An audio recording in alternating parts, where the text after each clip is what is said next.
Hi everyone, welcome back to Mif Corner.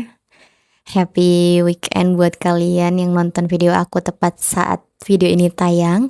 Happy New Year buat kalian yang nonton video aku saat tepat di akhir tahun. So, aku pengen bilang di awal ini, aku mau berterima kasih kepada siapapun kamu yang udah ngeklik video ini.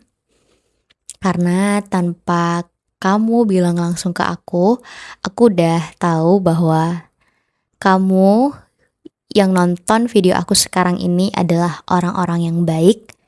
And I'm so happy to know about that. Aku bersyukur banget. Ya meskipun di sisi lain kamu sekarang lagi di titik bertanya-tanya, kenapa ya aku suka disepelein orang lain? Kenapa ya aku suka diremehin orang lain? Kenapa ya mereka gak mau temenan sama aku? Dan mungkin pertanyaan-pertanyaan sejenis lainnya. But aku pengen bilang it's okay. Karena kamu sudah berada di video yang tepat. Ya benar. Jadi jawaban atas beberapa pertanyaan yang udah aku sampein barusan itu tentu memiliki faktor-faktornya yang mungkin bagi sebagian orang mereka nggak sadar. Dan disinilah aku udah rangkum 13 hal yang ternyata emang setelah aku juga menelaah kembali, setelah aku pelajari ulang, aku banyak menemukan ini gitu. Dan aku pengen sharing ke kalian. 3 hal terakhir itu juga yang paling jarang disadari. So buat kamu yang mau tahu apa ajakah itu, yuk nonton video aku sampai akhir. Oke, aku juga pengen disclaimer di awal supaya kamu tidak salah-salah ya, bahwa video ini aku buat bukan untuk ngajakin kamu untuk tidak berbuat baik kepada orang lain, bukan, tapi untuk membuka kembali mata kamu, refleksi kembali diri kamu bahwa memang ternyata kita itu harus lebih tahu nih untuk menempatkan diri kita sesuai dengan porsi-porsinya di kehidupan kita. Kadang bukan karena kita yang kurang baik, tapi karena ada hal-hal yang tanpa sadar kita lakukan itu justru bisa menurunkan nilai dari diri kita sendiri. Jadi yang pertama yang aku pengen sampaikan ke kalian supaya kalian lebih sadar adalah jangan pernah jadi orang yang suka mengiyakan segala hal kepada orang lain. Atau yang sering kamu dengar dengan people pleaser. Kalau sampai detik ini kamu masih sering untuk mengiyakan segala sesuatu perihal apapun itu, padahal di sisi lain kamu gak mau dan kamu tahu bahwa itu bukan keinginan kamu, tapi kamu tetap mengiyakan atas dasar kamu tidak ingin dianggap gak baik, kamu tidak ingin dikecewakan, kamu tidak ingin orang lain marah. Intinya adalah kamu lebih mementingkan perasaan orang lain daripada perasaan kamu sendiri. Itu lama-kelamaan tanpa kamu sadar akan membuat orang tersebut, entah itu teman kamu, kolega kamu, ya siapapun itu, bisa bersikap semena-mena kepada kamu. Kenapa? Mungkin 1-2 kali it's okay untuk kamu membantu gitu. Tapi kalau terlalu sering hal ini berulang-ulang terjadi dan anggaplah B ini itu udah tahu bahwa kamu pasti akan mengiyakan apapun yang dia minta, sifat manusia itu akan serakah dikit ya. Jadi dia akan terus-menerus seenaknya. Semakin lama kamu menjadi people pleaser, orang akan semakin mudah untuk melewati batas ke kamu. Dan kamu tahu sendiri pada ujungnya seperti apa. Mereka bakal seenaknya sama kamu. Yang kedua adalah gestur tubuh kamu yang mengecilkan diri. Gimana sih itu? Kurang lebih ya, simpelnya, padahal ini mungkin beberapa dari kamu udah tahu, tapi kamu tidak mencoba membiasakan untuk mengubahnya juga sama dengan nol. Oke, kamu membungkuk. Kamu ketika bareng orang lain itu kelihatan ogah-ogahan, kelihatan males, mageran, gak bersemangat. Gestur tubuh kamu itu adalah bahasa pertama yang orang lihat. Apalagi kalau misalkan ini adalah pertama kalinya kamu ketemu sama orang lain misalnya. Jadi orang sebelum kamu berbicara, mereka udah lihat duluan nih dari gimana kamu berpenampilan, gimana kamu duduk, gimana kamu berdiri. Itu adalah bahasa pertama yang bisa orang nilai dari situ.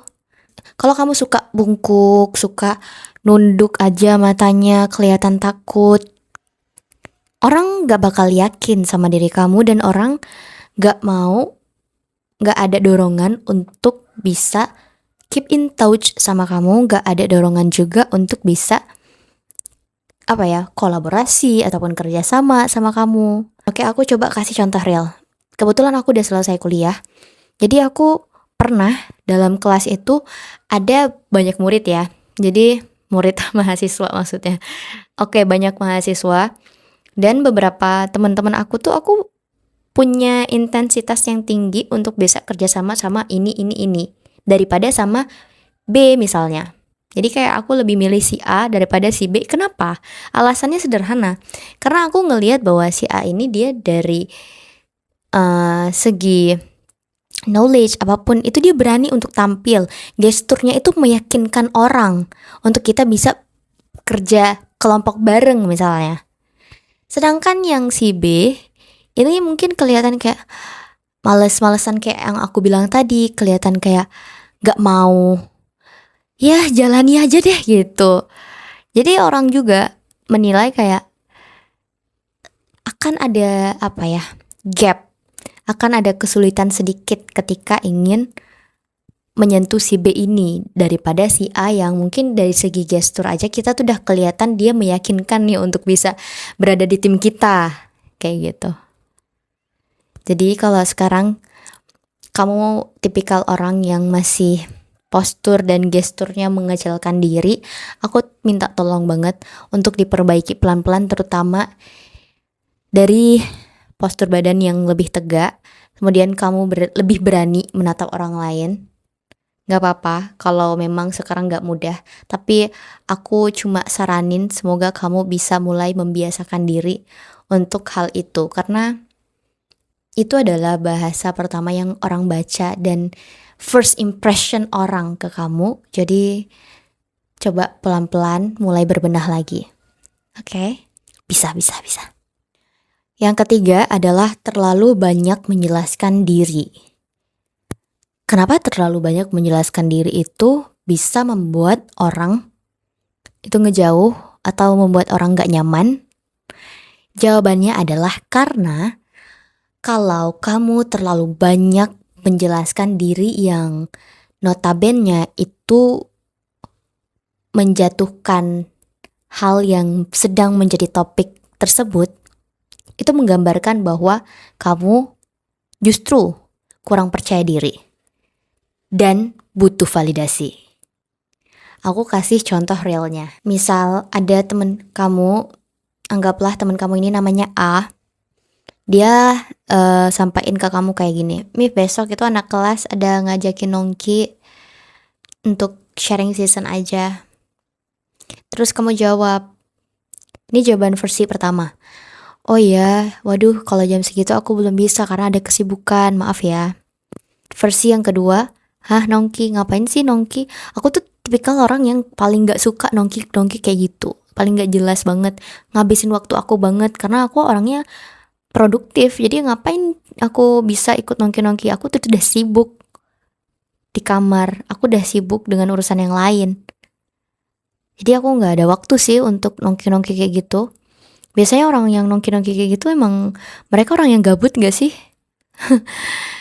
Pokoknya dari sini kamu udah bisa menggambarkan sendiri maksud dari terlalu banyak menjelaskan diri. Dan aku pernah nemu orang yang seperti ini. Jadi kalau kamu too much jelasin kayak gitu, itu secara nggak langsung sedang menjelaskan bahwa kamu tuh nggak sepercaya diri itu. Kamu nggak perlu untuk jelasin banyak-banyak ke orang lain karena mereka tuh udah paham kok tanpa kamu bilang gitu. Justru karena kamu berlebihan bilangnya, orang bakal nganggep, oh iya ya, dan besok orang gak bakal mau lagi untuk berelasi, berteman sama kamu. Aku yakin, aku jamin. Karena bukan soal asik gak asik, tapi ini soal gak nyaman. Oke, yang selanjutnya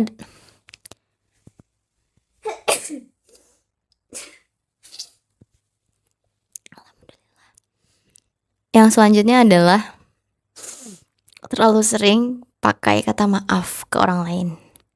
Guys, please ingat bahwa kata maaf itu dia ada nilainya.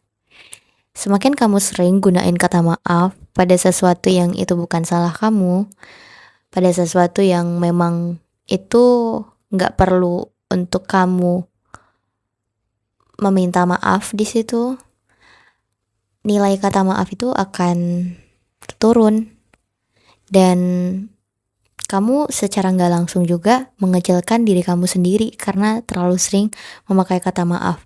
Jadinya apa ya? Kamu merasa terlalu serba salah dan orang lain ngelihat kamu jadi kayak sering melakukan kesalahan gitu. Sopan itu penting, tapi terus-terusan meminta maaf pada sesuatu yang nggak sesuai porsinya, lama-kelamaan itu juga yang akan mengikis wibawa kamu di mata orang lain. Part selanjutnya adalah kamu memaksakan diri untuk bisa masuk kepada orang yang dia atau mereka itu tidak menginginkan kamu. Kamu menyesuaikan diri yang berlebihan agar bisa diterima. Kamu menjadi fake agar bisa diterima. Kamu berusaha agar kamu bisa masuk ke orang ini. Padahal mereka tidak menginginkan kamu dan kamu tahu jelas itu, sehingga kamu berusaha semaksimal mungkin memaksakan diri di tempat yang sebenarnya mereka tuh nggak menginginkan kamu. Tapi kamu paksain, ini jadiin mereka nganggep bahwa emang kamu nggak sepunya temen itu. Emang kamu seenggak punya power itu untuk diri kamu sendiri. Ketika mereka udah bisa masukin kamu nih ke lingkungan mereka yang awalnya udah tahu kalau kamu yang memaksakan, terus kamu kira apa yang akan terjadi? Benar, mereka akan sepelein kamu. Bisa jadi juga ada yang dapat pembulian ataupun ya whatever.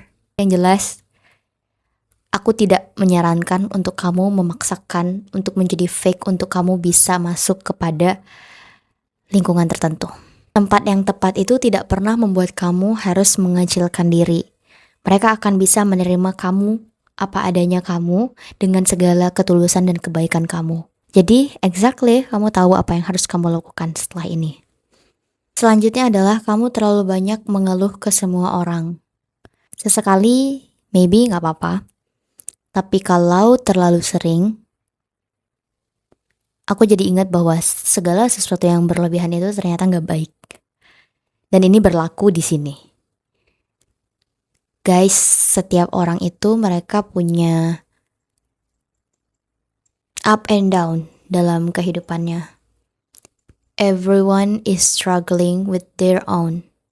Ketika kamu menjadi seseorang yang terlalu sering curhat tanpa batas, terutama itu dalam kesedihan kamu, kemarahan kamu, kekesalan kamu kepada orang lain, kalau kamu berharap mereka bisa simpati ke kamu, ya mungkin di depan kamu mereka bakal simpati. Tapi mereka juga punya sisi dimana mereka akan tahu nih bahwa kamu tipikal orang yang apa-apa offer ke orang lain. Apa-apa kamu sampein. Kamu gak punya batasan terhadap cerita kamu sendiri. Pada ujungnya, orang gak berani ngasih kepercayaan ke kamu. Tidak semua orang layak untuk tahu sisi rapuhmu. Jadi coba dipilah-pilih lagi kesedihan kamu. Sekarang kan kita juga udah sangat modern ya untuk menuangkan kekesalan ataupun menuangkan emosi kita, entah itu emosi baik ataupun emosi buruk. Itu kan juga bisa dari journaling atau ke yang ahlinya, daripada ke orang yang mungkin sebenarnya dia nggak mau dengar cerita kamu. Mungkin dia juga lagi capek dengan hidupnya. Jadi tolong dipilah-pilih lagi, tolong tahu yang nggak semua hal di kehidupan kamu itu harus kamu sebarin ke semua orang. Enggak. Bahkan influencer aja, mereka juga tahu kok sisi-sisi apa aja yang harus mereka bagikan kepada publik. Nggak semua hal orang harus tahu tentang kesedihan mereka, tentang ya apapun yang membuat mereka luka. Enggak. Jadi kita juga harus bisa lebih aware akan hal ini. Selanjutnya, kamu takut untuk menunjukkan power kamu. Ini lebih kepada ketika kamu ingin berpendapat, ketika kamu ingin memberikan gagasan, ketika kamu ingin menonjolkan diri, kamu takut. Takut kenapa? Takut dinilai kamu sombong. Padahal selama yang kamu inginkan itu tepat kondisinya, misalnya lagi di ruangan, lagi ada kumpul rapat, meeting gitu, terus kamu angkat tangan karena kamu mau memberikan ide dan gagasan yang kamu miliki. Silahkan lakuin hal tersebut. Kenapa harus takut? Orang-orang yang tepat, orang-orang yang bijaksana tidak akan pernah merasa terancam ketika kamu berani untuk unggul juga.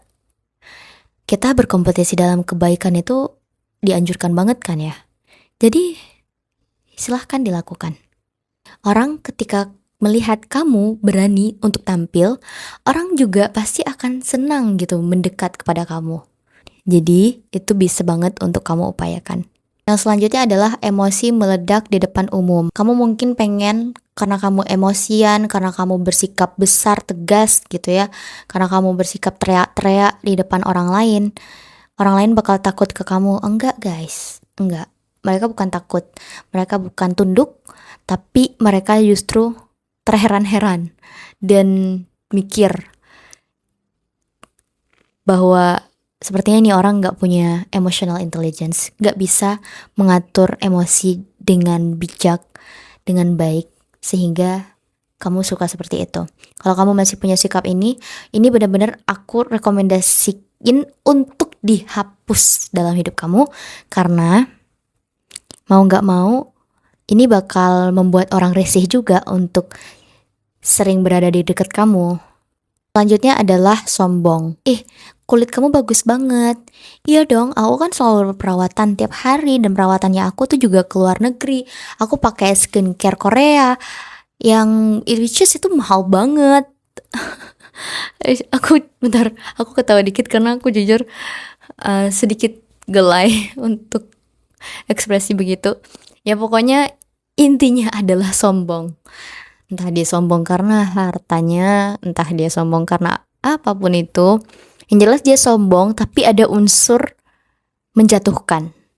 Bukan yang dia itu menampilkan reward dia tanpa menjatuhkan orang lain. Dia hanya berbagi pengalaman, sharing itu tentang lika-liku perjuangan dia. Bedain ya guys, bedain. Itu adalah apresiasi diri. Sedangkan yang aku maksud sombong di sini adalah sombong yang memang ya aku yang sebagai muslim juga tahu bahwa sombong ini emang sifat yang gak baik gitu. Jadi kalau kita udah tahu ini gak baik, ya wajar jika orang lain itu gak suka sama kita, orang lain itu ngeremehin kita, orang lain gak mau temenan, ngejauh deh pokoknya dari kita. Itu wajar. Selanjutnya adalah kamu gak punya integritas dalam diri. Sikap dan prinsip kamu itu gak konsisten. Ketidakkonsistenan kamu ini tuh yang membuat orang bingung. Dan ketika orang bingung itu juga orang cenderung gak mau menghargai kamu. Kenapa? Karena mereka menganggap bahwa kamu orang yang linglung dan gak bisa berdiri atas prinsip yang sudah kamu buat sendiri. Selanjutnya adalah terlalu cepat membuka akses orang ke kehidupan kamu. Jadi kayak misalnya kamu baru, mungkin ini lebih tepatnya kepada cowok ya, ataupun kalau cowok ini ke cewek ya, ya mungkin di awal-awal PDKT gitu ya. Tapi yang pengen aku sampaikan adalah terlalu cepat membuka akses itu juga berbahaya, karena membuat orang itu berpikir bahwa kamu itu orangnya gampangan, kamu itu orangnya terlalu cepat dimanipulasi, dan itu yang wajib dihati-hati banget. Jangan sampai kamu terlalu cepat membuka akses kehidupan kamu ke orang lain, karena kita nggak tahu orang itu sebaik dan tahu seburuk apa. Dan menurut aku ini juga penting untuk bisa kamu sadari dan consider lebih gitu. Yang terakhir adalah bertahan di tempat yang sudah jelas tidak menginginkan kamu. Nah, kalau di poin yang sebelumnya itu adalah kamu masuk kepada tempat yang tidak menginginkan kamu. Ini kamu bertahan dengan seseorang yang ternyata di pertengahan jalan itu dia udah berubah, dia udah nggak respect ke kamu, dia udah nggak punya rasa bangga ke kamu. Kamu tetap mau bertahan di situ. Kamu tetap memaksakan diri supaya tetap bertahan. Ya, anggaplah konteks ini lebih kepada konteks ya mungkin kamu dan pasangan misalnya. Jadi ataupun kamu dengan circle kamu juga bisa. Dan kamu udah lama di situ, tapi di pertengahan ternyata ada hal-hal yang mereka tuh berubah entah karena faktor apapun internal mereka yang membuat kamu tuh nggak nyaman, tapi kamu tetap memilih bertahan. Atau kamu yang mau berubah lebih baik, mereka nggak mau berubah nih, ya.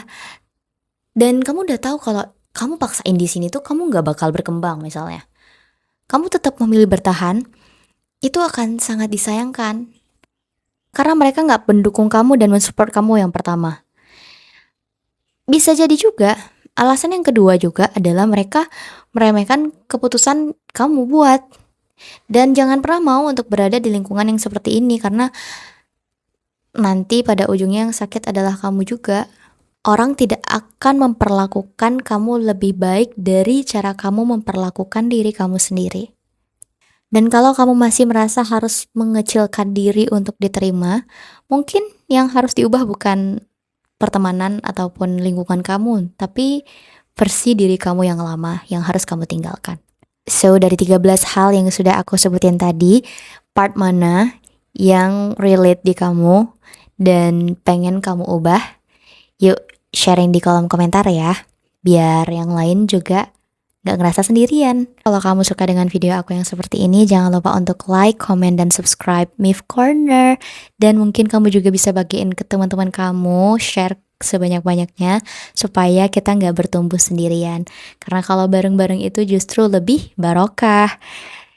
Oke, gitu dulu dari aku. Thanks all for watching.